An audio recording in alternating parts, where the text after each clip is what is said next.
Hello అండి, ఈరోజైతే మనం ఈ వీడియోలో బ్యూటిఫుల్ ముగ్గుతో పాటు సైడ్ బార్డర్స్ కూడా చూసేద్దాం అనమాట.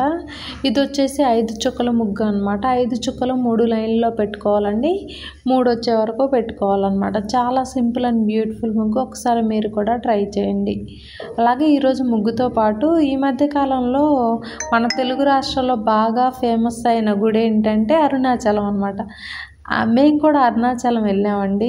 మన చాగంటి కోటేశ్వరరావు గారు చెప్పింది విని మేము కూడా వెళ్ళామన్నమాట. అక్కడ ఒకసారి అక్కడ వెళ్ళినప్పుడు మేము స్కందాశ్రమంకు కూడా వెళ్ళామండి. అక్కడ రమణ మహర్షుల వారు ఉన్న ఇల్లు అది ఉంటుందన్నమాట. ఆయన ఉన్న ఆశ్రమం అంతా ఉంటుంది అక్కడ.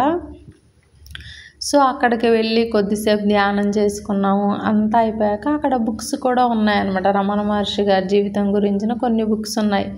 సో అందులో నేను కూడా ఒక బుక్ 2 బుక్స్ అయితే తీసుకొచ్చానండి. సో దానిలో రమణ మహర్షి గురించిన చాలా స్టోరీలు ఉన్నాయన్నమాట. సో ఆయన కూడా దైవ స్వరూపులు అనమాట. సో ఆయన ఒక చిన్న స్టోరీ ఏం చెప్పారంటే, ఒకసారి ఆయనకి హెల్త్ బాగాలేదన్నమాట. అంటే హెల్త్ బాగాలేకపోవడం అంటే కాళ్ళు నొప్పులు, మోకాళ్ళ నొప్పులు బాగా వచ్చాయంటండి.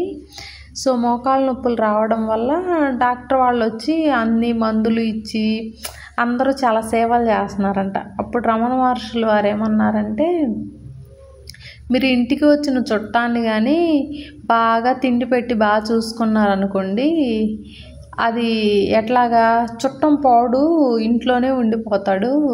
అట్లాగే మనకు ఏదైనా జబ్బు చేసిందంటే మనం దాన్ని బాగా చూసుకున్నామంటే అది తగ్గదు, ఎప్పటికీ కూడా అట్లాగే ఉండిపోయిద్ది. కాబట్టి చూసి చూడనట్లుంటే చుట్టం ఎట్లా వెళ్ళిపోతాడో మనకు వచ్చిన జబ్బు కూడా అట్లాగే తగ్గిపోయిద్ది అని చెప్పారంట. నాకు కూడా అది విన్నాక నిజమే అనిపించిందండి. మనకి బాగాలేదు అనుకుంటే ఎప్పటికీ బాగోదు. ఏం పర్లేదు, నాకు వెంటనే తగ్గిపోయిద్ది అనుకుంటే ఖచ్చితంగా తగ్గిపోయిద్ది. అదనమాట విషయం. Thank you.